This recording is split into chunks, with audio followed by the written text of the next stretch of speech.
तो बच्चों, आज हम शुरू करेंगे क्लास 9 के चैप्टर 1 का लास्ट चैप्टर, जिसमें पढ़ेंगे हम laws of exponent for the real number.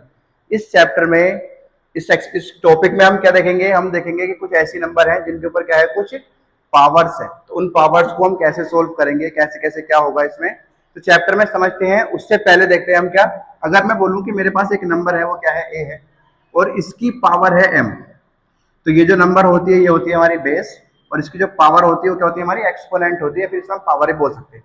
अगर ऐसी नंबर है जिसकी क्या है, पावर m है, और मल्टीप्लाई में है एक वही नंबर, लेकिन पावर क्या है, डिफरेंट है, तो हम कह सकते हैं अगर जब बेस सेम हो और मल्टीप्लीकेशन में हो तो पावर क्या हो जाती है, ऐड। तो a की पावर क्या हो जाएगा, m प्लस में। ठीक है, तो अब देखेंगे हम, अगर मेरे पास क्या हो, बेस तो सेम है लेकिन क्या है, नंबर डिवाइड में है।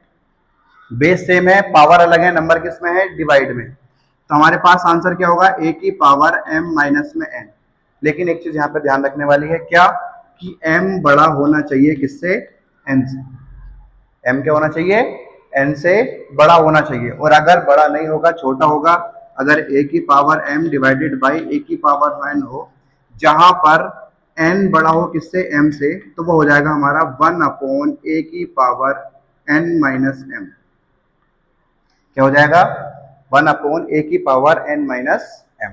ठीक है, अगर मेरे पास अगर एक ऐसी नंबर है जो a की पावर m है लेकिन उसकी भी पावर क्या है, n, अगर इस तरह की नंबर हो तो क्या करेंगे हम, a की पावर m मल्टीप्लाई n कर देंगे। ठीक है, अब एक चीज और समझनी है, अगर मैं बोलूं कि a की पावर m है और वहीं a की पावर n, जब बेस सेम हो तो पावर भी क्या होंगी, इक्वल में सेम हो जाएंगे, तो m इक्वल हो जाएगा किसके, n के। ठीक है, तो आज का टॉपिक हमारा इन्हीं कुछ क्वेश्चंस के ऊपर, इन्हीं आइडेंटिटीज के ऊपर होगा। ठीक है, तो देखते हैं क्वेश्चन नंबर 1। क्वेश्चन नंबर 1 है कि 2 की पावर 3 मल्टीप्लाई 2 की पावर 2 इक्वल्स 2 की पावर x। 2 की पावर 3 मल्टीप्लाई 2 की पावर 2 मल्टीप्लाई 2 की पावर कितना, x। तो हम कैसे करेंगे, यहाँ देखेंगे, अगर नंबर क्या हो, a की पावर m मल्टीप्लाई a की पावर n हो, तो पावर्स क्या हो जाएंगी, ऐड हो जाएंगे। तो क्या हो जाएगा, 2 की पावर 3 प्लस 2 किसके बराबर है, वो 2 की पावर x। तो कितना हो गया, 2 की पावर 5 इक्वल्स 2 की पावर x। अब मैंने तुम्हें यहाँ बताया था कि अगर बेस सेम हो तो पावर्स भी क्या होंगी, सेम होंगी। तो बेस क्या है, यहाँ पर सेम है, तो क्या हो जाएगा, x की वैल्यू कितनी हो जाएगी, वो 5 हो जाएगी, क्योंकि जब बेस सेम है तो पावर भी सेम हो जाएंगे। ठीक है, समझ में आया। Next question, question number 2। ठीक है, क्वेश्चन है कि 3 की पावर 6 मल्टीप्लाई 2 की पावर 5 डिवाइडेड बाय 6 की पावर 3। ठीक है, 3 की पावर 6 मल्टीप्लाई 2 की पावर 5 मल्टीप्लाई 6 की पावर 3। अच्छा, जब देखो एक आइडेंटिटी और है, उस आइडेंटिटी को समझो। मैंने बोला कि अगर मेरे पास क्या हो, a की पावर m हो मल्टीप्लाई b की पावर भी क्या हो, m।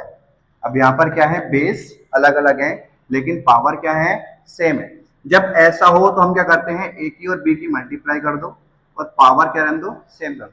तो a की पावर m मल्टीप्लाई b की पावर m क्या होता है, ab की पावर m होता है। तो यहीं से क्या होगा, देखो यहाँ पर 6 है, 6 क्या होता है, 2 मल्टीप्लाई 3। तो यहाँ पर 2 की पावर भी कितनी होगी, 3, और 3 की पावर भी कितनी होगी, 3। तो अगर मैं इसको सोल्व करूंगा तो 3 की पावर 6 मल्टीप्लाई 2 की पावर 5 नीचे हो जाएगा 2 की पावर 3 मल्टीप्लाई 3 की पावर 3। ठीक है, अब देखो हमने एक पढ़ा था क्या, कि अगर पावर सेम हो, बेस सेम हो, और पावर क्या हो, अलग अलग हो, डिवाइड में हो, तो क्या करेंगे हम, सब्ट्रैक्ट करेंगे। यहाँ देखो 3 की पावर कितनी है, 3 डिवाइड में है, यहाँ पर 3 की पावर कितनी है, 6। तो क्या होगा कि 3 की पावर 6 माइनस 3, इधर मल्टीप्लीकेशन तो मल्टीप्लीकेशन, यहाँ 2 की पावर कितनी है, 5 है, और यहाँ 2 की पावर कितनी है, 3। तो क्या करेंगे, 2 की पावर 5 माइनस 3। तो क्या हो जाएगा हमारा, ये यहाँ से नंबर आएगी 3 की पावर 3 मल्टीप्लाई 2 की पावर 2। क्या होगा, ये हमारा आंसर हो जाएगा। इसको आप सोल्व भी करके आगे भी लिख सकते हैं, वरना आप यहाँ पे भी छोड़ सकते हैं। ठीक है, तो अगले क्वेश्चन की तरफ चलते हैं। क्वेश्चन नंबर हमारा 3 है। इसमें अगर हम देखें कि एक नंबर है 6 की पावर 2 मल्टीप्लाई 3 की पावर 3 डिवाइडेड बाय 2 की पावर 1।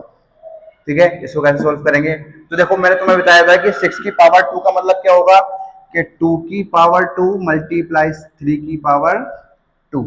ऐसी क्या है मल्टीप्लाई में 3 की पावर 3 डिवाइडेड बाय 2 की पावर 1। जो बेस होते हैं बेस सेम है, पावर डिफरेंट है, तो क्या होगा पावर ऐड हो जाएंगे। तो 2 की पावर 2 मल्टीप्लाई 3 की पावर 2 और 3 कितना हो गया 5 डिवाइडेड बाय 2 की पावर 1। अब ये नंबर डिवाइड में है, क्या होगा अगर नंबर क्या हो बेस सेम हो और पावर क्या हो डिफरेंट हो, डिवाइड में तो क्या हो जाएंगी माइनस। तो 2 की पावर 2 यहाँ पे -1 कर देंगे तो कितना हो जाएगा 1 मल्टीप्लाई 3 की पावर 5। तो आंसर आ गया हमारे पास 2 की पावर 1 मल्टीप्लाई 3 की पावर 5। एक क्वेश्चन और देखते हैं जो बहुत इंपॉर्टेंट टाइप से मान जाएगा, इसे काट दिया था, ठीक है। तो अगला क्वेश्चन देखते हैं, क्वेश्चन नंबर 4 हमारे पास दे रखा है अगर 3 की पावर 3 की पावर 4 इक्वल्स है 3 की power x, then what is the value of x। x की वैल्यू क्या होगी। देखो अभी हमने पढ़ा था कि अगर a की पावर m और उसकी भी पावर क्या हो n हो, तो a की पावर क्या हो जाएगा m मल्टीप्लाई n हो जाएगा। तो क्या करेंगे 3 की पावर 3 मल्टीप्लाई 4 हो जाएगा, इधर से कितना हो जाएगा 3 की पावर x, यहाँ कितना हो गया 3 की पावर 12 इक्वल 3 की पावर कितना x। जब बेस सेम है तो पावर भी क्या होंगी सेम होंगी, तो यहाँ से आएगा x इक्वल्स टू 12। तो x की वैल्यू कितनी हो गई 12। तो इस चैप्टर में और कुछ पढ़ने को और कुछ समझने को नहीं है, बाकी इसके क्वेश्चंस हैं, क्वेश्चंस को सॉल्व करो। कुछ समझ में नहीं आ रहा तो हमसे पूछो, कमेंट करो।